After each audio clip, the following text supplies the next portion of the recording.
want to talk about the case of pro-life activist Mark Houck for the simple reason that if it can happen to Mark Houck, it can happen to anybody. We're not talking here about Trump. We're not talking here about even the people who, on their own initiative, went to Washington, D.C. at January 6th.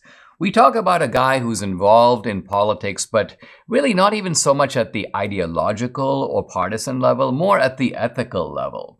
Mark Houck is a dad. He is a really nice guy, and he's a really dedicated guy. So here's a fellow who drove 2 hours each way, once a week, to do sidewalk counseling. And he would try to persuade women who are heading in to have an abortion that that's not a good idea, that there are other options available to them. And he does this in a loving way, and he does this in a way that is looking out for the welfare of these women and also of their unborn.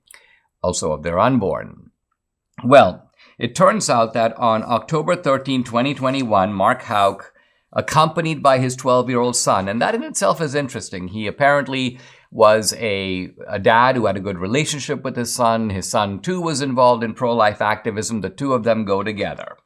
What happens is an escort at the Planned Parenthood facility starts harassing Mark Houck's son. Not Mark, but his son.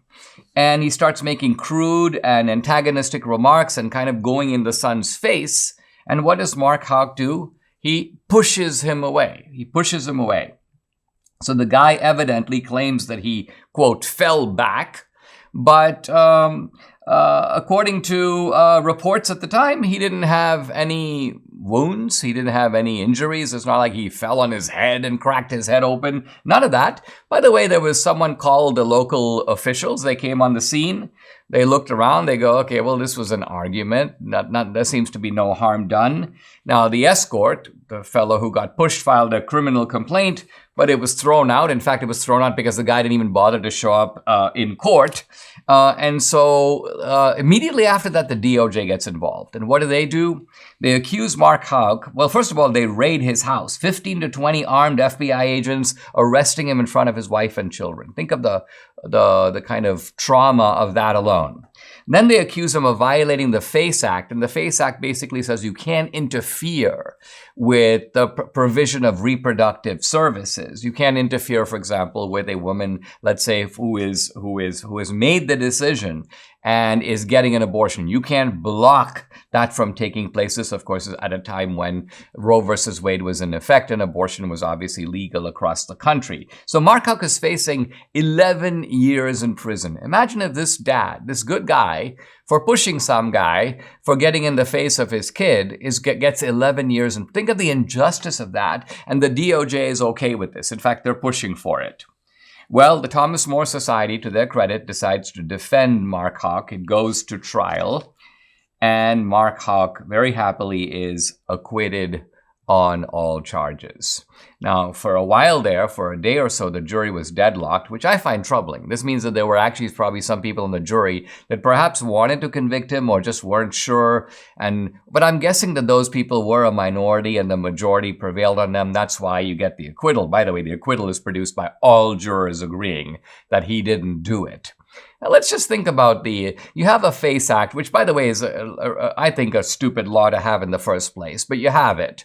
And the law prevents you from blocking someone from getting an abortion. Well, was this escort getting an abortion? No, he's a 72-year-old male. He's obviously not getting an abortion. He wasn't being deterred from getting an abortion. He can't have an abortion. Was he in the process of escorting a woman, a terrified woman, to get an abortion? No, he was by himself. There was no woman with him. So the FACE Act didn't even seem to apply here. And at one point, the judge himself acknowledged this. He says during the trial, and I'm quoting him, quote, "It appears to me that the U.S. government is stretching the statute of the FACE Act." In other words, manipulating the act to make it seem like he violated it. I think these guys were hoping that this is like January 6th and they're before a D.C. jury and they're going to get him convicted no matter what. Why? Because the government says so. They call him a bad guy, so he has to be a bad guy. Well, fortunately, the jury did not agree.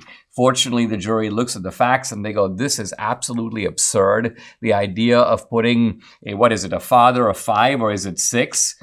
7 children away for 11 years the injustice of that would be really hard to take. In fact, it would in some ways make you wonder what country you're living in when this kind of thing could happen. So, we place a good deal of confidence in these juries. And in this case, as in some other cases, Kyle Rittenhouse case, for example, the jury looks at the facts and the jury comes to, I think, the right conclusion. Happy to say Mark Houck is a free man. I'm actually going to try to get him on the podcast. It'd be great to hear from him directly. Far from being a criminal, I think this guy is a role model. He's obviously somebody who has strong convictions about what is right.